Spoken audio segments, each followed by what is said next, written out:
Bienvenue sur Traces du passé. Abonnez-vous pour ne rien manquer. Ces énormes casques étaient en réalité les carénages métalliques fixés au centre des hélices. Le 8 mai 1941, à LaGuardia, des mécaniciens et inspecteurs de la TWA les portèrent pour une pause humoristique pendant la grande révision printanière de leurs avions de transport géants. À la California Alligator Farm, le contact direct avec les reptiles faisait partie du spectacle. Les brochures vantaient des enfants à dos d'alligator, tandis que le public assistait aux repas et manipulait de jeunes animaux. Vers 1930, ces mises en scène attirèrent les familles. Pour abattre les immenses Douglas du nord-ouest américain, les bûcherons creusaient d'abord une entaille à la hache, juchaient sur des planches plantées dans le tronc, puis maniaient une scie à 2 hommes. Vers 1900, Darius Kinsey photographia ses équipes dans l'État de Washington. À Gloucester, en 1896, George Steele, non vacciné, fut photographié au lendemain de la phase la plus grave de la variole. Les croûtes épaisses qui recouvraient son visage appartenaient à une série médicale destinée à documenter l'épidémie et ses effets sur les malades de la ville. Dans un salon de beauté des années 1930, un client recevait un traitement électrique du cuir chevelu, censé stimuler les racines et freiner la chute des cheveux. Les électrodes suspendues impressionnaient surtout par leur apparence, tandis que leur efficacité restait très incertaine. Avant leur destruction, des centaines de tonneaux d'alcool saisis furent empilés en une immense tour en 1929, pendant la prohibition américaine. Des ouvriers posèrent au sommet de ce dépôt provisoire, conçu pour rendre visible l'ampleur des confiscations opérées par les autorités. Championne américaine de plongeon, Ruth Jump exécuta en 1937 à Los Angeles un plongeon de Diane pour promouvoir un spectacle aquatique. L'arc et la flèche étaient attachés ensemble. Au déclic du photographe, elle les lâchait avant d'entrer dans l'eau, sans tirer en plein vol. Bien avant son rôle d'Igor dans Frankenstein Jr., Marty Feldman écrivait déjà pour la radio et la télévision britannique. La maladie de Basedow avait rendu ses yeux saillants et désaxés. Loin de les cacher, il en fit l'un des outils les plus reconnaissables de son jeu comique. Dans les cirques, ce numéro reposait sur un dressage précis. L'éléphant posait le pied sans transférer tout son poids, tandis que l'homme restait immobile. La date et le lieu restent incertains, mais le cliché documente un exercice de confiance autant qu'un spectacle à haut risque. À Washington, en septembre 1923, un fabricant présenta à des policiers et journalistes un gilet pare-balles de 5 kg. Pour prouver son efficacité, son assistant lui tira 2 balles de revolver calibre 38 dans la poitrine, à moins de 3 mètres. Le gilet les arrêta toutes deux. Pour Raise the Titanic, sorti en 1980, le plongeur Courtney Brown remorquait à Malte une maquette de 17 mètres, utilisée pour simuler le paquebot remontant du fond de l'Atlantique. Le film le supposait intact. En 1985, la découverte de l'épave confirma qu'il s'était brisé en 2. Entre 1909 et 1932, sans doute à Fort Sheridan, des cavaliers de l'armée américaine présentaient ce saut lors d'exercices équestres. Franchir une table entourée de soldats exigeait un cheval parfaitement dressé et un cavalier capable de régler chaque foulée sans les heurter, assis. Le 30 mai 1896, près de Lancaster, une compagnie ferroviaire lança 2 locomotives l'une contre l'autre pour attirer le public dans son parc de loisirs et vendre des billets d'excursion. Après le choc, des milliers de curieux grimpèrent sur les épaves pour récupérer des souvenirs. Quelques mois après l'annexion de l'Autriche par l'Allemagne nazie, des soldats de la Wehrmacht participèrent à une démonstration sur le canal du Danube à Vienne. Le 17 juillet 1938, ils testèrent un dispositif destiné à faire franchir une crue à une mitrailleuse prête au combat. À Chicago, les plages restaient soumises à des règles de décence qui interdisaient aux femmes de découvrir trop haut leurs jambes. Le 12 juillet 1922, 2 baigneuses en maillot une pièce furent arrêtées pour avoir défié cet arrêté municipal appliqué par la police des plages. Pendant la première traversée terrestre de l'Antarctique, en 1957, le Snowcat Rock'n'Roll céda sous un pont de neige et resta suspendu au-dessus d'une crevasse. L'équipe de Vivian Fuchs le récupéra, puis poursuivit une route de 3473 km jusqu'à la côte opposée glacée. Pour affronter le froid dans la cabine non chauffée du Fokker, Richard Byrd portait ce masque de cuir lors de son vol arctique du 9 mai 1926. Il affirma avoir survolé le pôle Nord avec Floyd Bennett, mais les relevés retrouvés plus tard ont laissé subsister de sérieux doutes encore. Avant l'ouverture, en 1927, des célèbres montagnes russes cyclones de Coney Island, une autre attraction portait déjà ce nom. Vers 1910, un mécanicien graissait à la main la chaîne qui hissait les wagons, afin de limiter l'usure et d'éviter les blocages pendant leur montée sur la pente. Cette opération, appelée leucotomie, consistait à couper les connexions entre les lobes frontaux et le reste du cerveau. En 1946, on l'employait contre des troubles psychiatriques graves, malgré des risques majeurs. Apathie, perte d'autonomie et changement durable de personnalité.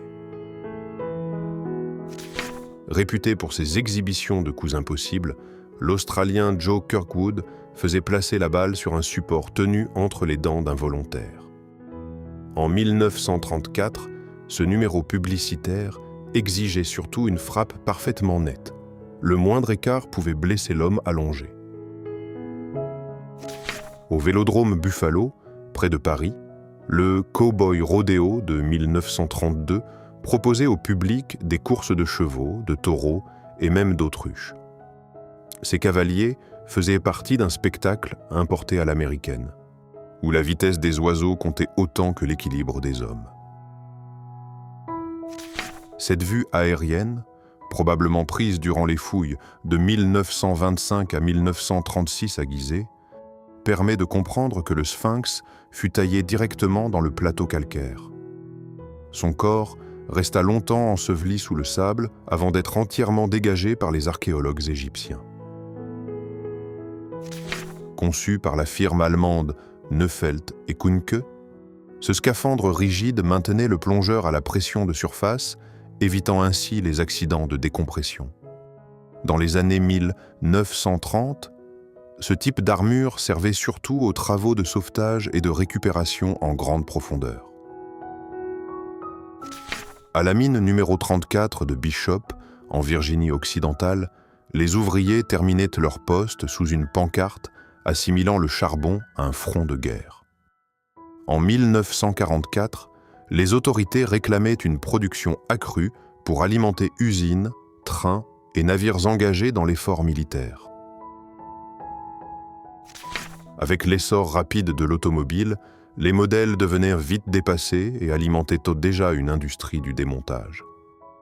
Dans cette casse américaine, probablement dans les années 1920 ou 1930, les voitures étaient empilées avant récupération des pièces, puis vente du métal au poids.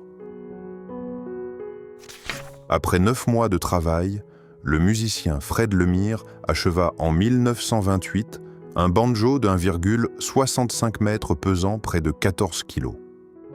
Présenté à Rochester comme le plus grand du monde, l'instrument était réellement jouable, mais ce record reposait surtout sur l'affirmation de son constructeur lui-même. Conçu à Hollywood en 1932, le micromètre de beauté de Max Factor mesurait les écarts du visage jugés trop visibles à l'écran afin d'indiquer où corriger le maquillage. Malgré sa précision annoncée, l'appareil resta surtout un outil publicitaire et ne se répandit jamais vraiment. Pour lancer son émission radiophonique sponsorisée, Michelin fit habiller tout un orchestre en bibendum le 17 avril 1928. Diffusé sur NBC, le programme mêlait musique populaire et airs légers, tandis que ses costumes transformaient chaque musicien en publicité vivante pour les pneus. Le puits Bellevue numéro 1 entra en éruption à Santa Fe Springs en 1928, libérant pétrole et gaz sous pression avant de s'embraser. La chaleur détruisit des derricks voisins et causa déjà des centaines de milliers de dollars de pertes lors du second grand incendie du champ local. Sur l'Indianapolis Motor Speedway, de jeunes pilotes participaient à une démonstration dans des voitures miniatures d'une puissance d'un cheval. Ces engins atteignaient environ 32 km à l'heure et servaient à présenter au public les futurs As de la vitesse des années 1950. Pour prouver la puissance du Sikorsky R5, 16 hommes s'accrochèrent à l'extérieur tandis qu'un autre prit place à bord avec le pilote. Réalisée à Bridgeport le 10 janvier 1946, cette démonstration accompagnait alors des essais visant des records d'altitude, de vitesse et de charge.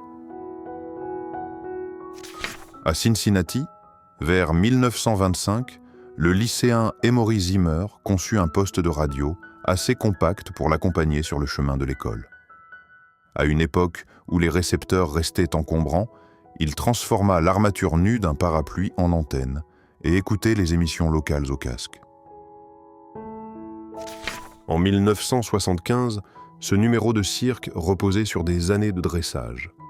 Le lion devait garder la gueule ouverte, tandis que le dompteur plaçait sa tête entre ses mâchoires.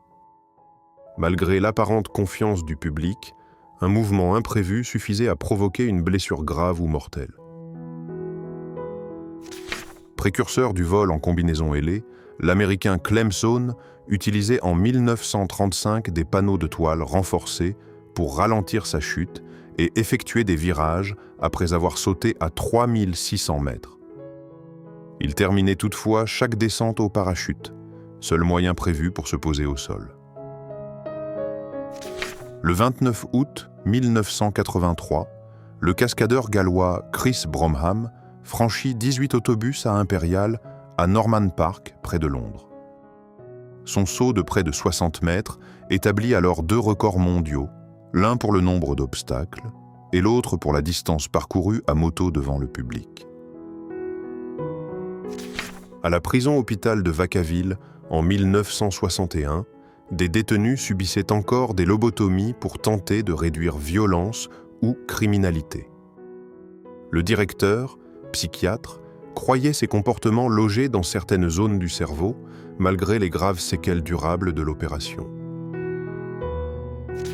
Dans les années 1880, les clubs cyclistes de Boston organisaient des sorties collectives et des démonstrations sur les places de la ville.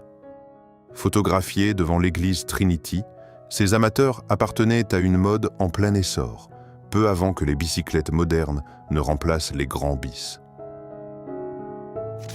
Pour une séance publicitaire au Marine Studio, des mannequins participèrent à une fausse partie de ping-pong sous l'eau, entourée de poissons et d'un requin-taureau de sable. Réalisé en Floride en 1947, ce décor entièrement préparé servait à produire une image spectaculaire pour la presse. Lancée depuis une haute rampe, cette petite voiture servait à un numéro de cascade présenté devant le public, probablement dans un parc américain au début du XXe siècle. Sa faible masse facilitait le saut, mais l'atterrissage restait brutal et laissait peu de contrôle au conducteur. À l'hôpital pour bébés de Manchester, en 1939, les nourrissons étaient régulièrement sortis au soleil sous la surveillance des infirmières. Avant les suppléments modernes, cette pratique visait surtout à prévenir le rachitisme en stimulant naturellement la production de vitamine D. Dans les années 1930, certaines cliniques proposaient des bains électriques pour soulager douleurs et troubles circulatoires. Les bras et les jambes reposaient dans 4 cuves d'eau traversées par un faible courant, un traitement dont l'efficacité médicale restait discutée. Invité à tester le dirigeable britannique Air 101, une centaine de députés montèrent à bord par la passerelle du mât d'amarrage. Le vol prévu le 23 novembre 1929 fut annulé. Trop lourd et privé de portance, l'appareil resta au mât où les élus déjeunèrent malgré le vent violent du jour. Au Texas, un immense dôme démontable fut construit en 1954 pour accueillir jusqu'à 12 000 personnes lors des rassemblements de l'évangéliste Billy Graham. Assemblé par anneaux d'aluminium autour d'un mât central, il pouvait aussi abriter une douzaine d'avions cargo en cas de besoin. Condamné à 2 $ d'amende pour avoir laissé son Phaon errer librement, Beth Pitt le promena pourtant le jour même dans Midtown.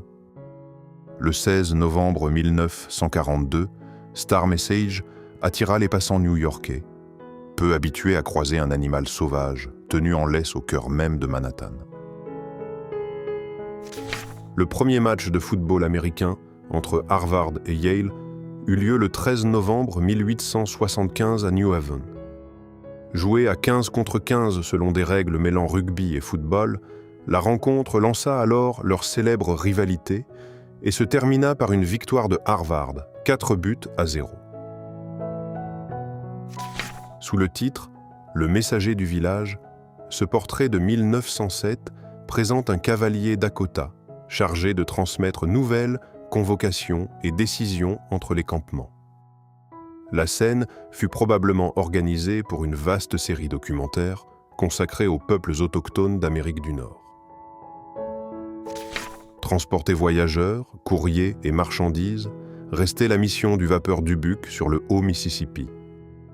Photographié près de Cassville en 1911, ce bateau à roues arrière appartenait à une flotte que l'extension du chemin de fer rendait moins indispensable aux villes riveraines.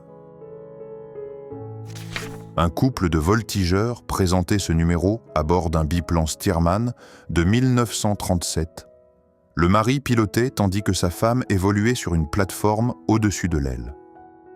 Le wing-yigi, Judicine, wing walking, populaire dans les meetings, associait acrobatie aérienne et mise en scène spectaculaire. Pour lancer la semaine du café glacé, une conférence panaméricaine élut Peggy Van Vliet, reine du café, en 1940.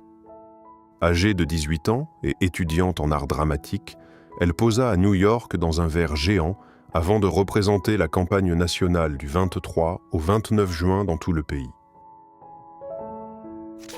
Dans les années 1950 en Californie, l'acrobate Paul Carpenter entraînait sa fille Ramona, âgée de 15 mois, en l'intégrant à ses exercices. Ces lancers faisaient partie d'un numéro familial préparé pour les spectacles, avec des gestes répétés afin de contrôler la réception au sol. Né en Afrique du Sud au début de 1959, le défi consistait à entasser le plus d'étudiants possible dans une cabine téléphonique.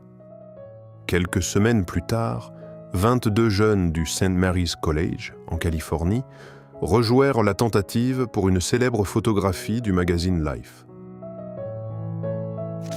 Depuis leur maison du Nevada, une mère et son fils observaient en 1953 le champignon d'un essai nucléaire atmosphérique. À l'époque, ces explosions visibles depuis Las Vegas attiraient les curieux, tandis que les risques liés aux retombées radioactives étaient largement minimisés. Pour traverser la Tamise sans bateau, un officier de la Royal Navy fabriqua 2 énormes chaussures en polystyrène, assez larges pour soutenir son poids. Le 18 mai 1971, il les essaya devant Tower Bridge et avança à l'aide de pagaies sous le regard des passants londoniens étonnés. Dans les spectacles motocyclistes du début du XXe siècle, des volontaires s'allongeaient entre deux rampes pour renforcer l'effet de danger. Le pilote devait garder assez de vitesse pour franchir le groupe sans retomber trop court, au risque de blesser plusieurs personnes à la fois. Pour promouvoir le film d'aventure Underwater, Howard Hughes organisa une première à 6 mètres sous l'eau en Floride. En janvier 1955, près de 200 journalistes et invités suivirent la projection avec des scaphandres autonomes ou depuis 6 petits sous-marins électriques vitrés. Dans les années 1920, des touristes gravissaient encore la Grande Pyramide avec l'aide de guides locaux, pratique aujourd'hui interdite. Arrivés au sommet, ils dominaient le plateau de Gizeh et la pyramide de Képhren, alors que le tourisme international gagnait rapidement l'Égypte. À la fin des années 1920, l'automobile ouvrait aux familles américaines des sites jusque-là difficiles d'accès. Au bord du canyon de la Palouse, dans l'État de Washington, ce groupe profitait d'une halte face à un paysage creusé par les gigantesques crues glaciaires préhistoriques. Breveté en 1881 sous le nom de New Iron Horse, ce tricycle plaçait le conducteur dans une immense roue centrale, complétée par 2 petites roues arrière. Charles Oldreive espérait offrir davantage de stabilité que les grands bis, mais son engin resta une curiosité commerciale. Malishka participa aux premiers essais suborbitaux soviétiques, menés avec des chiens pour préparer le vol humain.